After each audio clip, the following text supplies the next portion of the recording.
All right. Good evening, everybody. Good evening. Happy to be here 4 days late. We're really bad at scheduling still.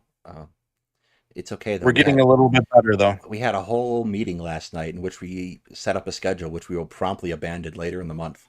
Uh, No, we will do this. yeah, I know. I'm just being really pessimistic. Anyway, you'll notice we have changed some things. So with me tonight, you have me, Daedalus, and you have Hetman, and we have a special guest who, um, let's go ahead and let you introduce yourself. Hello, thanks for having me. My name is Svetlana. Yes. So Svetlana is a friend of mine, and I thought it would be best to have her on this episode because not only is she Armenian, but she actually is from Baku originally. So she is a victim of this conflict. This is not a new conflict. It has been going on for over 30 years.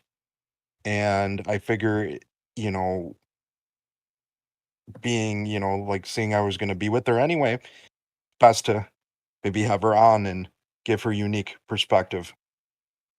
Yeah, so a couple days ago, there was a significant escalation in a what's the best word? I've really struggled for the last couple days with verbiage. Are It's you talking about how to refer to the it's effectively a war, really, when you get down to it. And forgive me, I'm gonna screw this up. Nagorno-Karabakh region of, Nagorno? strictly technically Nag- speaking, in Yes, yes. Nagorno-Karabakh. Oh, I was I'm close. happy to help you with, yes, with all pronunciations. And that is, to be clear, not the Armenian name. No, that is a region technically located in Azerbaijan. It is, however, a ethnically Armenian area. Um, And it does have uh, the historical Armenian name. We call it Artsakh. Nagorno-Karabakh is not the Armenian name for it, but it's just the one that has become popular with the international community. Um, my understanding is that it um, originally actually Farsi, as in meaning black garden, Karabakh. But if anyone listening wants to look into it more and tell me that I'm wrong, they're welcome to do that. yeah. So the area has been a disputed territory now since about the 90s. It's the It's been disputed, honestly, significantly longer than that.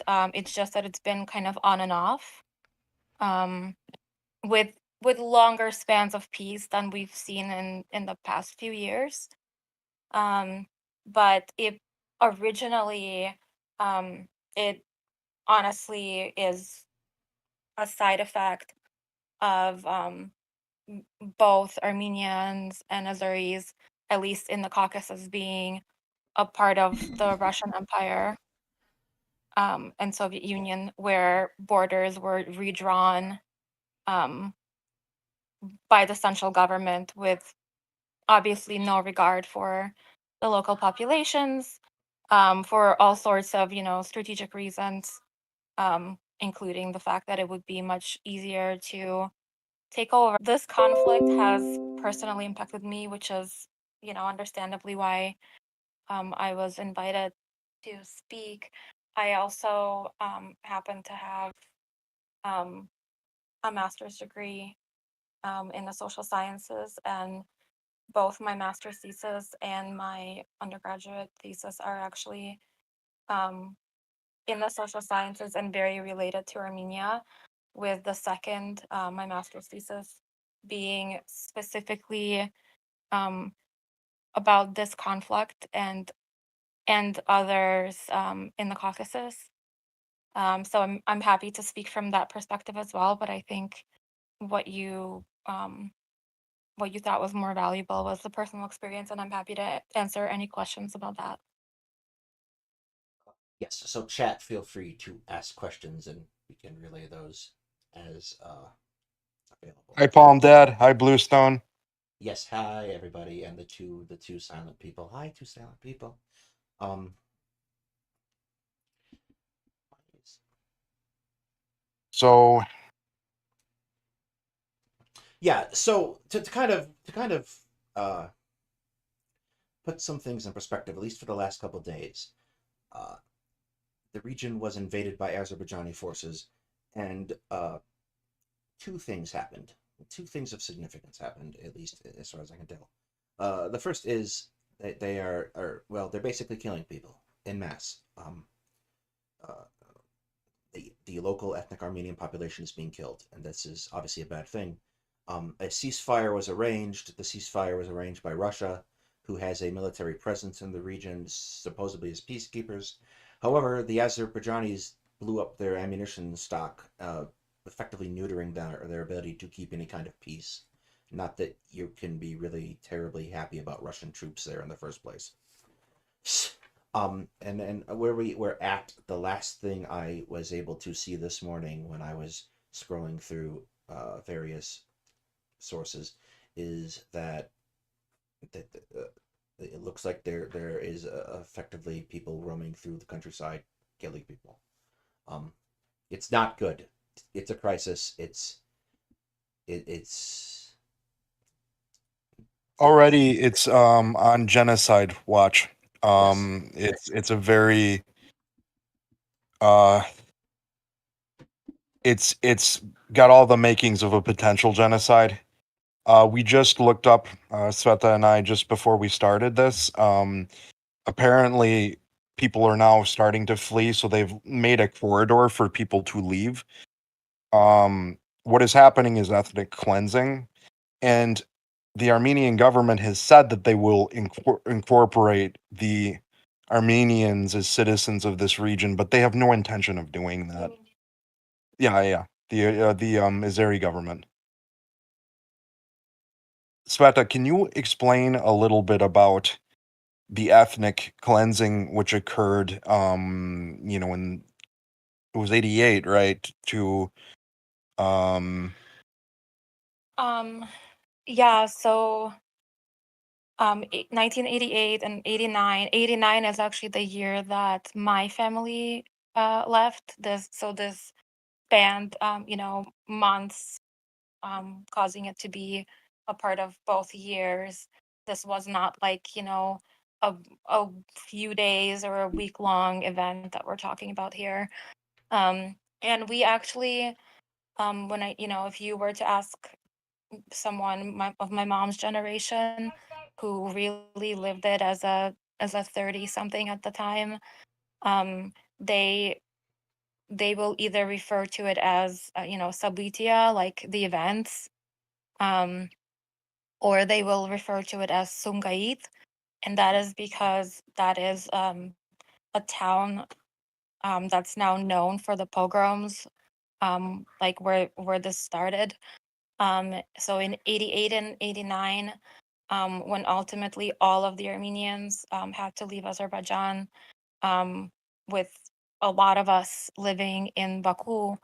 Um, but it really started in Sumgait, and it had to kind of make its way into Baku. There was a lot of local officials starting to kind of try to stir things up, because Karabakh at the same time was fighting to break away from Azerbaijan. And that was, of course, a great cause to kind of try to rally people, based on any kind of like ethnic nationalism, right? Like they're they're trying to take our land away. And it started in Sumgait. It did eventually make its way into Baku, although it took time. I know my mom has told me things like, she had many, many Azeri friends and neighbors and classmates and teachers, and she remembers people that she knew saying things like, "One of our Armenians is worth than 100 of you," um, a- as in something that a person, an Azeri from Baku, would say to those people at first. So it's something that's just interesting to know. This did not take Baku easily. There were a lot of Azeris who did not want any of this happening. And my mother grew up with a best friend who is Azeri. You know, my mother's Christian, Armenian. Her best friend was very Muslim. And honestly, really, almost inexplicably, they've been able to maintain a friendship and still talk. But even in that relationship, I see a strain, I see tension because of how bad things are right now. Um, and it's really, it's just one of those um impacts that you don't necessarily like get in the numbers of a conflict, right? But there are all these people that are suffering right now. I mean, that it is a legitimate humanitarian crisis, right? There are people like myself, and my parents, people my parents' age, that many of us fled because of this. Um, Armenians, of course, but many people who were not even Armenian, but ethnically Russian. Lots of Jewish people who lived in Baku fled at the same time because it was such an unsafe situation. And we are, experiencing this again, and it's like it's horrible on its own, but it also taps into, the pre-existing trauma of what we collectively experienced. I actually mentioned only to one person that I was going to um, appear on your podcast tonight. She's a distant cousin who is, my age, and also like barely remembers, leaving and all of that. And she didn't say, "Oh, that's cool." She didn't say, "Oh, that's great," up for awareness. She said, "Are you prepared for that emotionally?" And Yeah, I kind of feel like there is a general understanding in our audience usually, but I want to kind of highlight something that I feel like doesn't get discussed much, and particularly with regards to Armenians as a people, is they have had a very rough history. Um, for example, most of us are aware of the genocide, of the Armenian genocide that took place during, and post World War One. Um, but that's not really the whole extent of Armenia's history. Uh, right. there's a lot of generational and collective trauma over this particular Yeah. that goes even beyond, I think, this conflict. Is that a fair statement? Oh, absolutely. We can talk more specifically about Armenia and Azerbaijan relations, and specifically about Artsakh. But it is important to note that this is kind of a part of a larger issue and a larger historical just kind of injustice.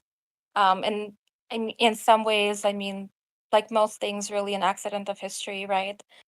Um, if a couple of little things had gone differently, Armenia would look very different today, including, I mean, being more than twice the size. The size, Um, yes. yeah, and actually, yeah, I think about it sometimes. I think about like Volsonia and Armenia, and I look at that proposed map. For anyone who doesn't know what I'm talking about, at the end of World War One, um, basically everybody knows the Ottoman Empire was partitioned a certain way, right? But in fact, the way it ended up being partitioned was not what was originally proposed.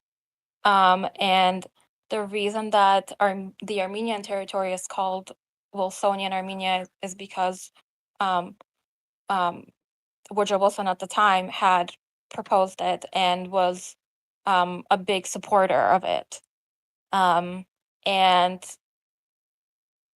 for various various reasons, it didn't work out. Part of that being the U.S. government, part of that being, the Turkish population at the time, the you know the people who identified as ethnic Turks, right, in the Ottoman Empire, have already having this like strong kind of like a wave of nationalism with the War of Independence, and fighting not to lose anything that they didn't absolutely have to lose.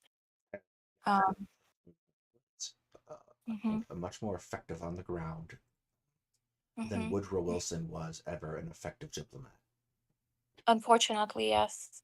Uh, so like you alluded to this before, and I kind of want to bring up the parallels here between the Donbass region of Ukraine with ethnic Russian speakers and being there and in this boundary and border, and Armenia and Azerbaijan, and then the Russian Empire and the Soviets after them, taking these active steps to kind of develop these situations really in a certain sense to create these conflicts. Absolutely. They are absolutely engineered conflicts. Mm-hmm. Uh, Mm-hmm. like this conflict in particular it feels so disingenuous to have Russians peacekeeping. Uh, I mean, for several reasons, right?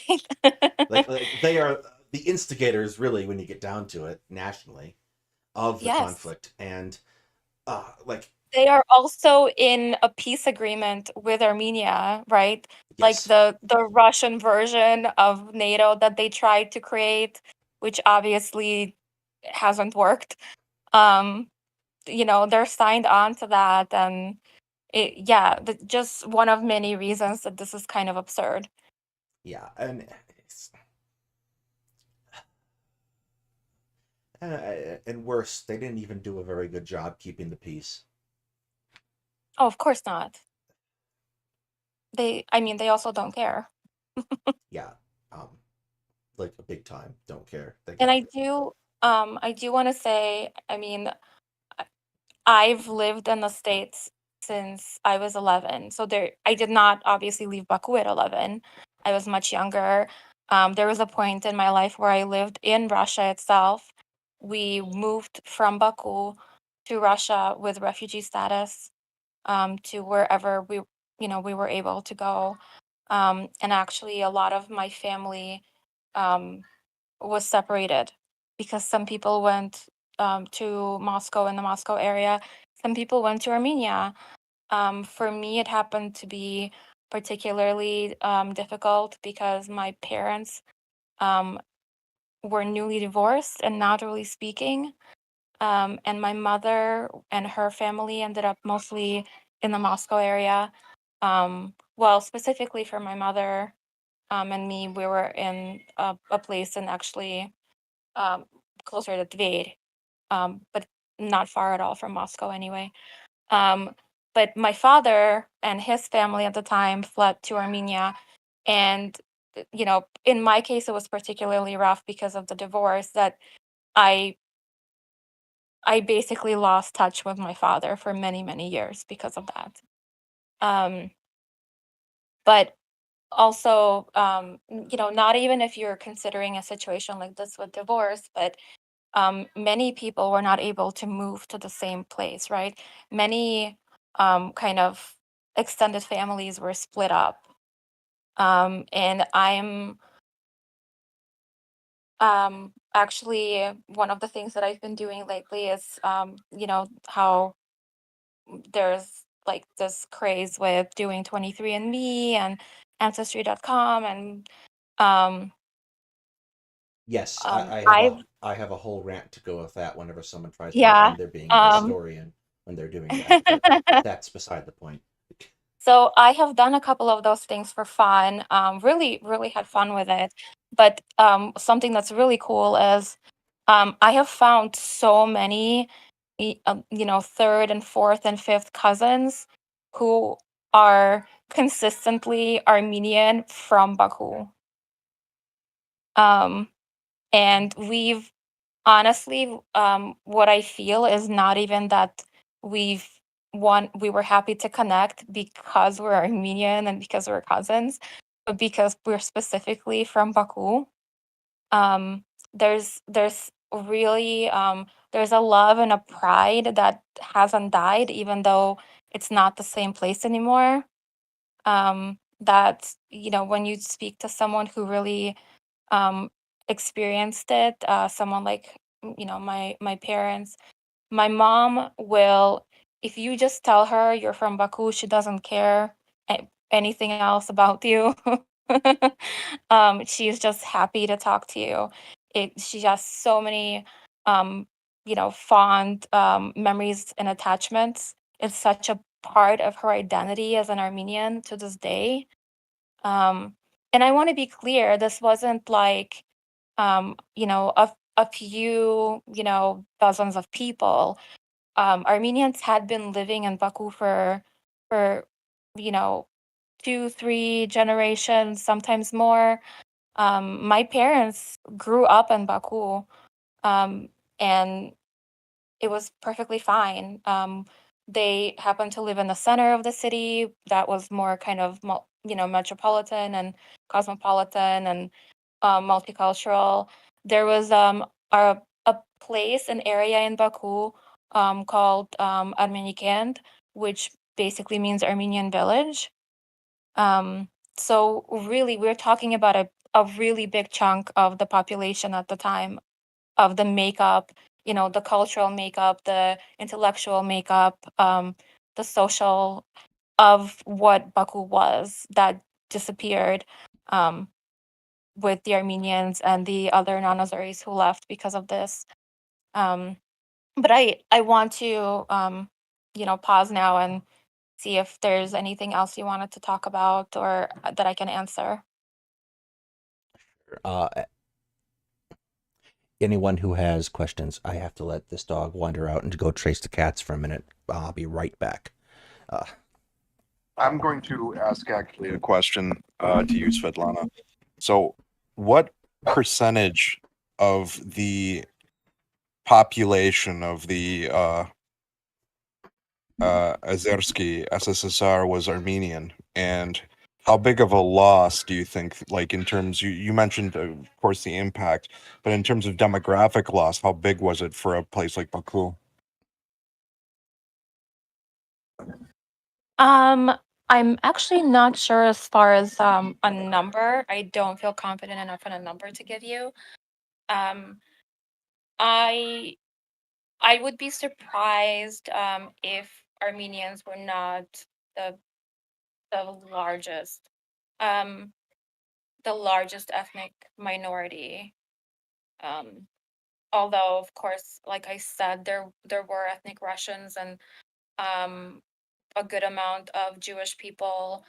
Um, and I've met many people who left Baku as refugees, not being Armenian, right? You know, and we do have that kind of sense of community as well.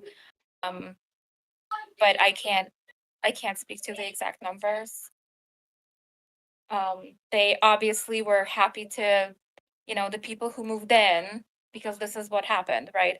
It's not that Baku was left with just like these empty houses and empty offices, and there were people from other parts of Azerbaijan, like Sumgait, who moved in. Um, and we, you know, we had friends and neighbors telling us things like, you know, you're lucky that you're leaving. We have to stay and live with these people, you know. Um, because again, like there were so many Azeris who were actually, you know, born and raised in Baku as well, right? Who saw us, you know, the Armenians, the Russians, the Jews, you know, the people who were Bakinse. That's what we call ourselves, right? That was more important. That's what we had in common. Um, I apologize that I don't have a number for you. no, that's Bluestone th- just there's. pulled up. Oh, sorry. So they were Russians were the largest minority in Baku, but Armenians made up 16.5%. They were 167,000 in Baku, but after the pogrom, were tallied at 378. That's such an enormous demographic loss. Yeah, and to be clear, these are not the people that were left after, right, to get to that second number. They eventually left as well. This is not, we're not talking about like, oh, well, 300 to 400 Armenian people are living just fine in Baku safely. I just want to make that clear. Yeah, People did leave at different times and for various circumstances, but the sit on the larger conflict overall has been brutal over its entire course of its existence. One of the things I the particular ceasefire that was signed in recent days is a ceasefire in name only. It's an effective death sentence for the population of that region. They've been disarmed effectively. Yeah. Which is why everyone is fleeing and why there's killings happening. Well, yeah, and I mean, I don't know if you remember, but if you were following this in the news, you know, the last time that they had come to a ceasefire, right? 2020, there were right? protests. There were protests in Armenia, right? That people on the ground were like, "This is a horrible idea," because of course it's gonna come to this or something like this. And of course the Armenian prime minister and everyone who was advising in that decision, to be fair to them, it just seems like there aren't many options. Right, the response was kind of like, what do you want me to do? And that's it's a very frustrating situation, but that's literally where we are. If you look at Karabakh, I more often say Artsakh, but I know, in case anyone forgot. If you look at Armenia itself, right, what's left of Armenia, we're kind of jammed between Turkey and Azerbaijan. In fact, the border that we have on the south, with Iran, our southern province has a border. We fought very hard for that because it's so dangerous for us to just be between Turkey and Azerbaijan, right? And it is just sad for people like me, of course. Like, we're watching, we feel somewhat helpless. I'm in touch with a lot of Azeris, Armenians from Baku, and we are very much wondering what's the best thing to do to help. If I find out, if anyone is interested, if I find out the best ways, I'm more than happy to share that. But yeah, to be perfectly clear, I entering into talking about this is difficult on a number of levels to even watch from like our perspective. I want to state something too, that Armenia, as Svetlana is saying, it's in a very peculiar situation. And one reason, and everybody knows, like, my stance on the whole Ukrainian conflict, I have a lot invested in it, but I understand that if push comes to shove, even though you can see some sort of breakthroughs a little bit diplomatically, that there's like joint exercises now between the Armenian military and the United States. There's they're starting to distance themselves diplomatically from Russia. They sent their first aid package to Ukraine, which they kind of refused to do for a long time. But it's too little too late. And that's my fear. I don't think Armenia is going to get the same level of support internationally that Ukraine has gotten. And overwhelmingly so, it's because Ukraine and this is the way I view people like Lindsey Graham, some of the Democratic politicians. They view this as, they say it, as a means to fight Russia without having to fight Russia. And on the other side, in the geographic area, you have this growing, potentially genocidal situation against a group that have already suffered a horrible genocide. I might be wrong, Svetlana can correct me, but proportionally speaking, more of the Armenian population was killed in that period of between 1915 and I think it ended in like, maybe it went on periodically, probably throughout like to 1920, right? The Red Yeah, Army invaded in 1920.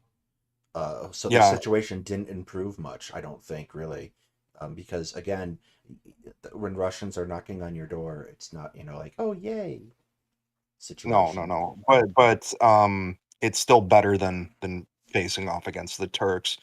But in any case, um, it was a really huge impact. And the problem is we have sort of this rogue member of NATO, which is Turkey. One Yeah, thing that we did not mention is that when this conflict unfroze, when it thawed in 2020, Turkey was really, really, very much directing military activities of these areas, supplying them with their drones. That's how you got the Bayraktar drones.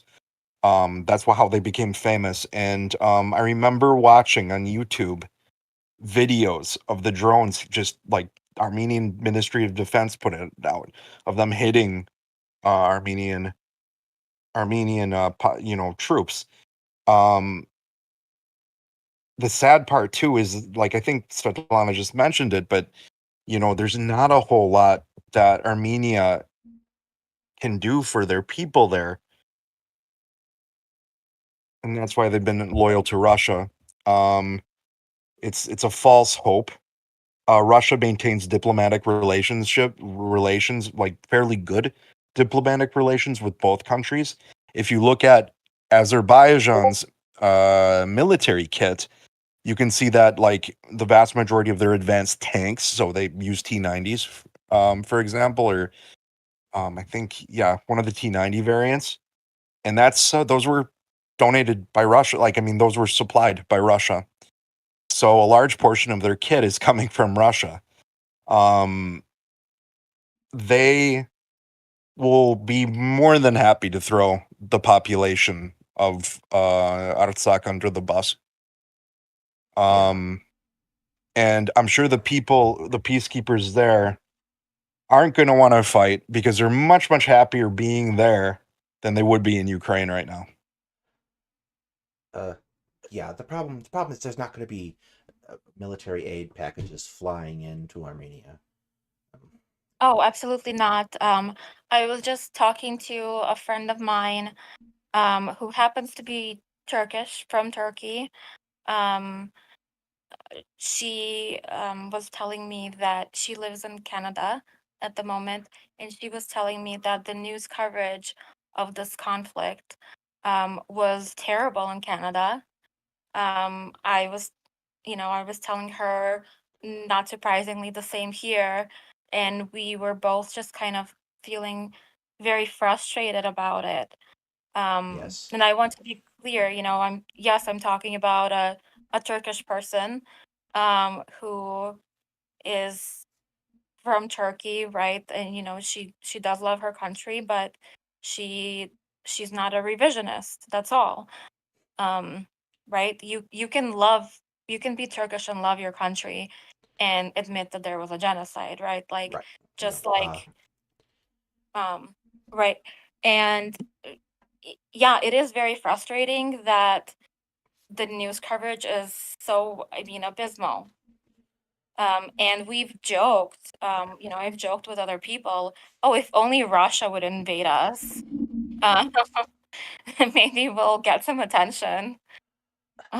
But Yeah. like, yeah, I I mean, I'm very frustrated with the US, the joint military exercises.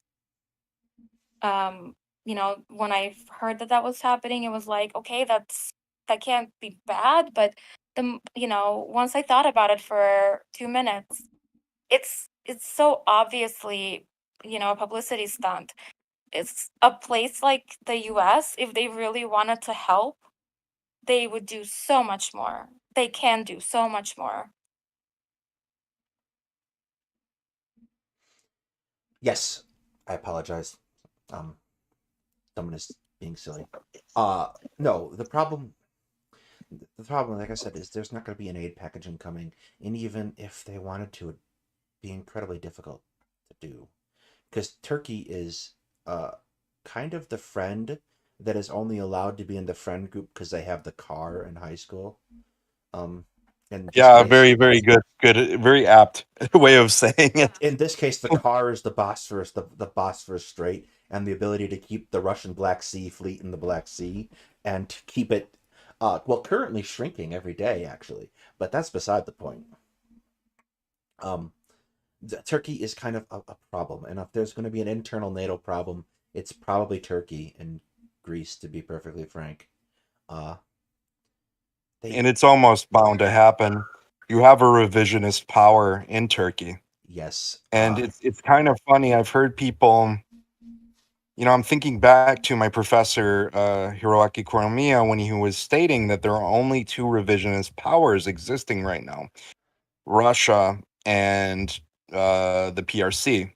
But actually, Turkey's very much a revisionist power, every bit as much as Russia, and probably even more than the PRC.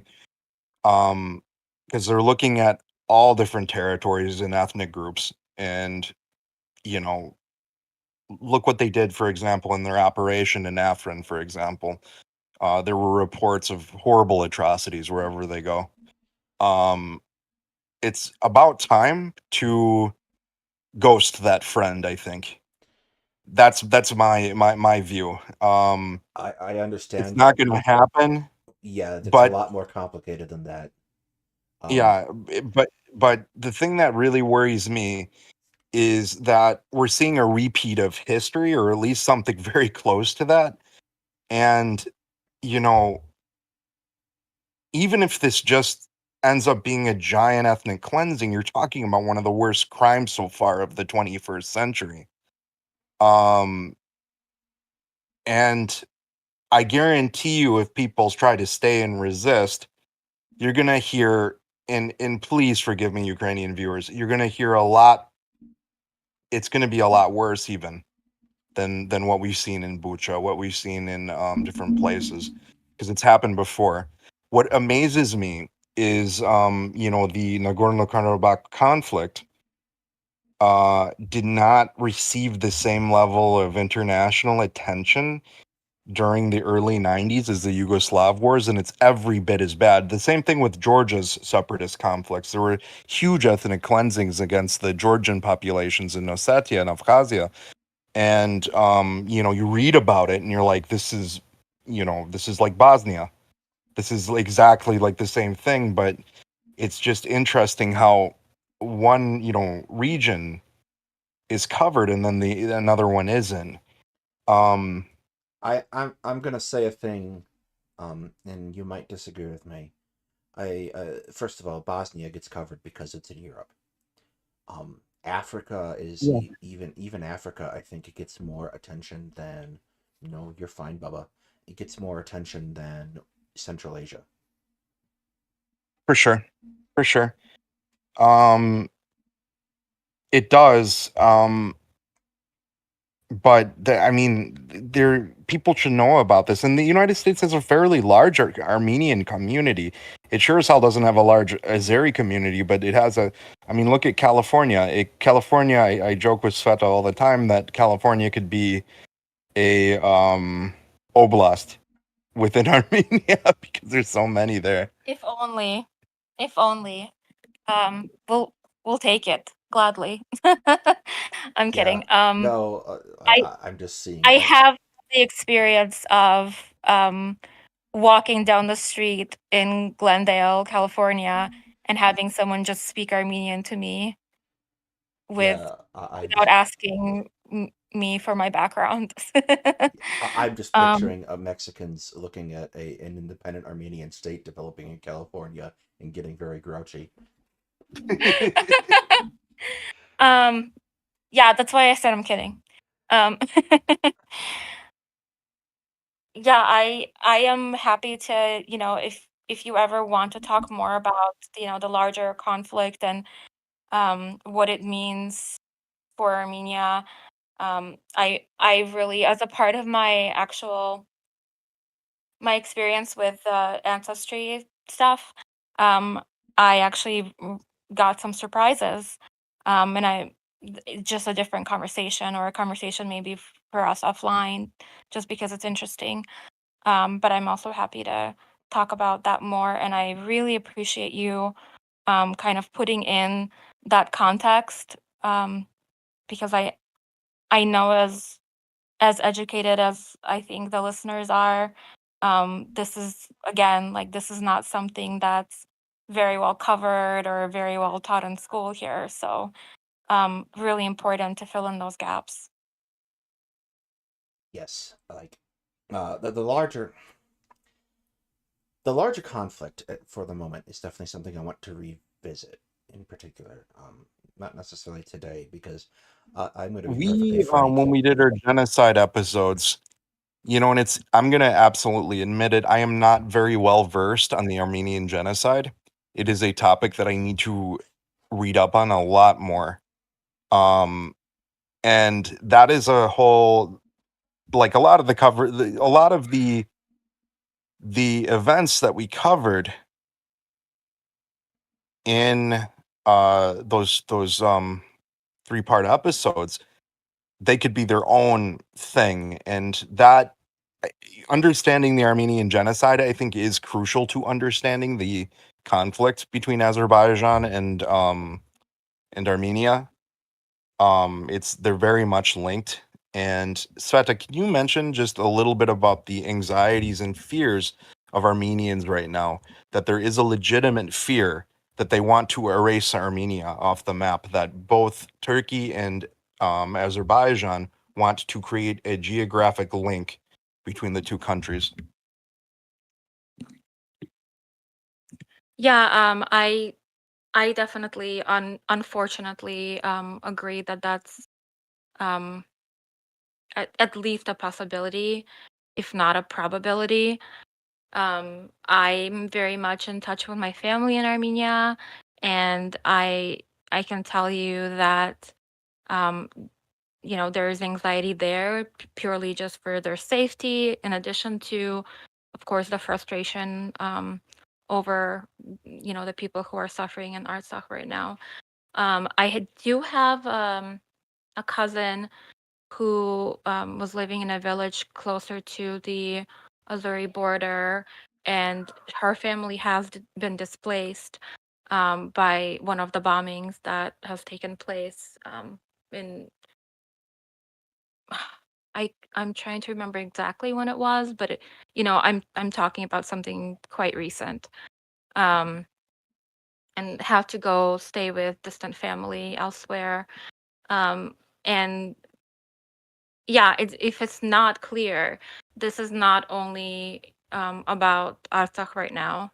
Um, they very much, when I say they, I mean the Azeri government and the Turkish government, have their sights set on the rest of Armenia. They think, especially with Russia being in the condition that it is, and showing that they're not really gonna show up for Armenia at this point. Um, this is just a perfect time for them to kind of take advantage of that gap and make their move. Yeah, I We actually kind of had that fear myself, Yeah, I very much because have had there's other Armenian people say, like, well, you better visit soon if you want to, because it might not be there for long. And I don't even want to think about that, but that's absolutely a possibility. My cousin who was displaced that I mentioned a minute ago, I recently, as in a couple of days ago, talked to her about how she's feeling, and she's a mother of 2 very young children as well. Um, and she's saying the danger is always there. She has no plans for moving because she loves her country, but the danger is always there. And that's basically how people are living right now. Yeah, I have a very serious concern that in the next several months this escalates dramatically, particularly because there is going to be difficulty mounting anything truly to stop it if it does, because the American election is coming up, and a not inconsiderable amount of our political capital for the Democrats right now is being spent to continue aid for Ukraine. There, That and there's not going to there's be an even growing movement of people that are sick of the whole of the aid to Ukraine coming. They're sick of that. So right the extra if something bandwidth, else so to happens, speak. there's less political will to even supply Armenia with something. But I want to state that if this goes, down the worst case scenario, people are going to be asking in a few years how, you know, Russia was trying to erase one country and didn't succeed at it, but under our nose, we let this happen to another one.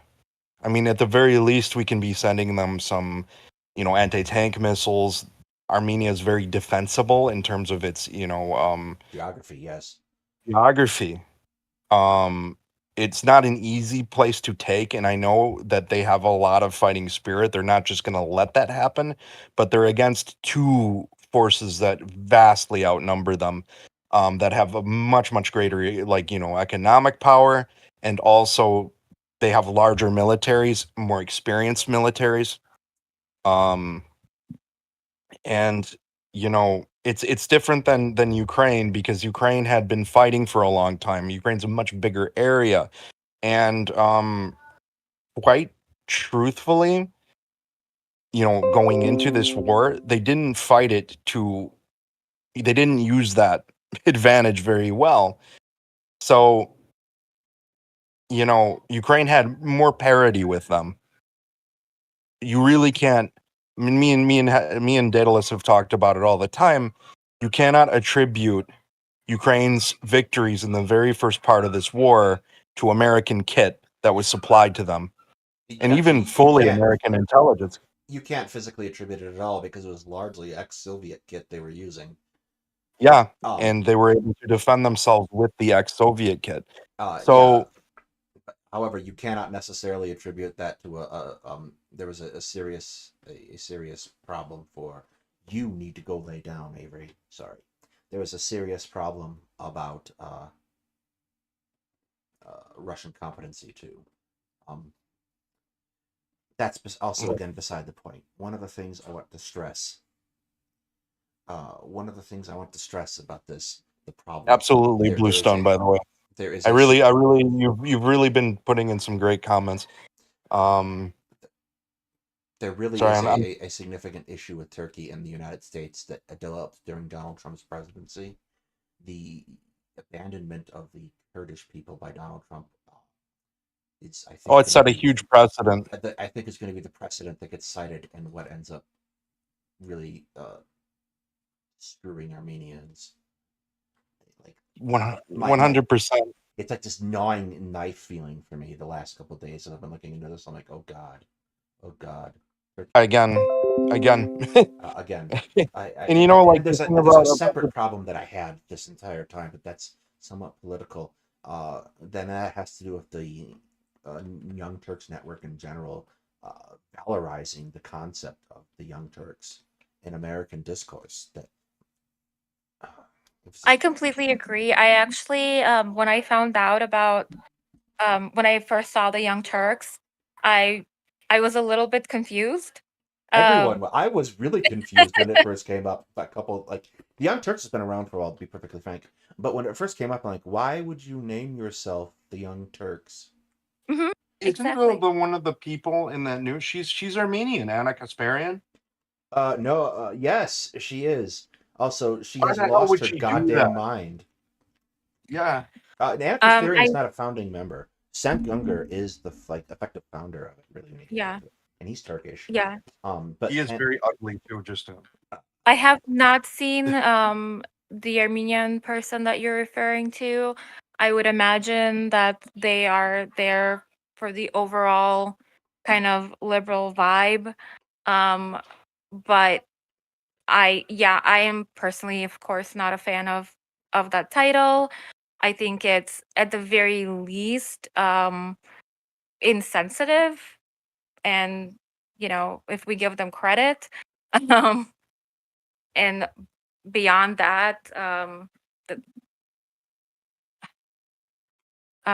just makes me suspicious of those liberal values.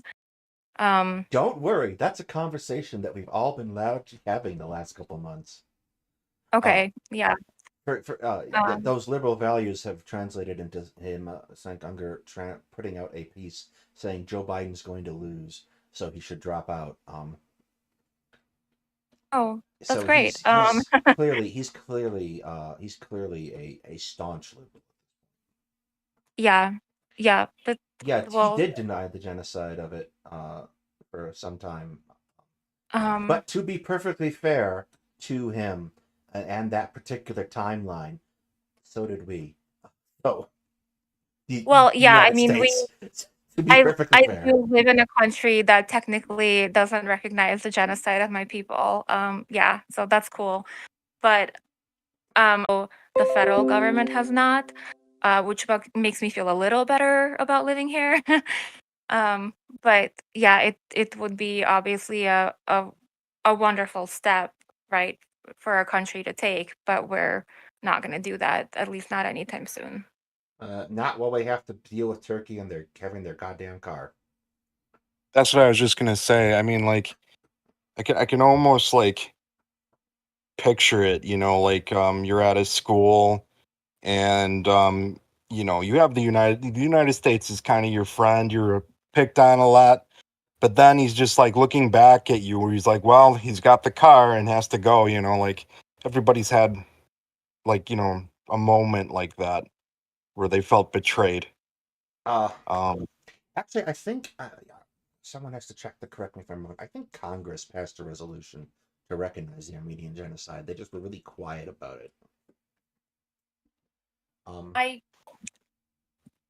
I'm trying to remember what I think you're talking about. I Yes, I think the House did, but maybe the Senate did not. I could be wrong. Let me look. Um, Now it's gonna bug me. I'm sorry. yeah, yeah. Please go ahead and look it up and tell us all.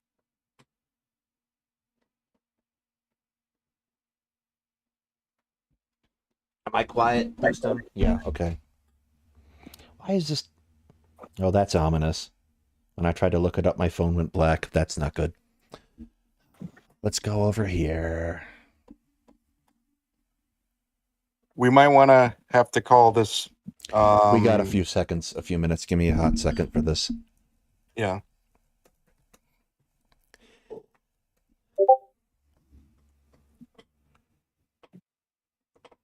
Uh-oh. The United States recognizes a meeting through two congressional resolutions passed by both houses in the United States Congress and by presidential announcement. Passed this resolution with broad support on October 29th, 2019. December 12th, 2019. It was really recently then. And it was, okay, yeah, it was really recently then. So it was passed through, and Sveta just went in the other room to want her kids, I think. But she will be happy to know that. Yeah, this is, everyone probably forgot because COVID happened. Yeah, kind of, global, like a pandemic tends to do that. Yeah. So at this point, guys, we are pushing the endurance of both Avery, who is going to need to get over it in short order, and Hetman at this point. So we're gonna call this at this point. I am going to try to get some wider uptake for this one, in this stream in particular. However, in upcoming news that we can verify for absolutely certain, Tuesday, me and Hetman will be doing the Rome Total War 200 subscriber celebration. Tuesday evening. That is coming up. I spoke with popular fan favorite Emily, the trauma-informed doula, and she and I will be talking about the recent Sunday Beckett conversation on patriarchy together. That is to be scheduled in fairly short order, depending on her on-call status for upcoming births. We are also getting dates settled with guests for the rest of the month of October. And I will point out that October is going to be our 1-year anniversary, which we might figure out something fun to do for. Is that going to be the us watching What If Altist and drinking? No, we are going to come up with something other fun for that, because the What If Altist thing is going to occur around the anniversary. The technical anniversary of the founding of Two Guys Talking History is October 19th. Okay, wow. So we have come to a full year. It's been a thing, really, but we'll talk about that more next month. I want to thank everybody and wish you all an excellent night. Oh, Svetlana, she just got back in. Oh, it sounds what? like we're wrapping up. Oh, well, in that case, thank they did pass that resolution, by the way. and It's recognized as genocide. Literally right before COVID happened. oh, really? Yes, like Yeah, and then December of COVID 2019. Yeah. Yeah, just to be clear, my life was kind of a dumpster fire at that time. So I was not paying attention to the news. Same. Not just COVID, but I was getting a divorce and all kinds of things that were requiring my attention. So I'm very happy to hear that. That actually makes me feel better about being American. So yay. Thanks for having me, and Absolutely. I'm happy to come anytime. Absolutely. Yeah. Again, let me re-say good night to everybody. Good night, everybody. Good night, на добраніч. На добраніч. Отака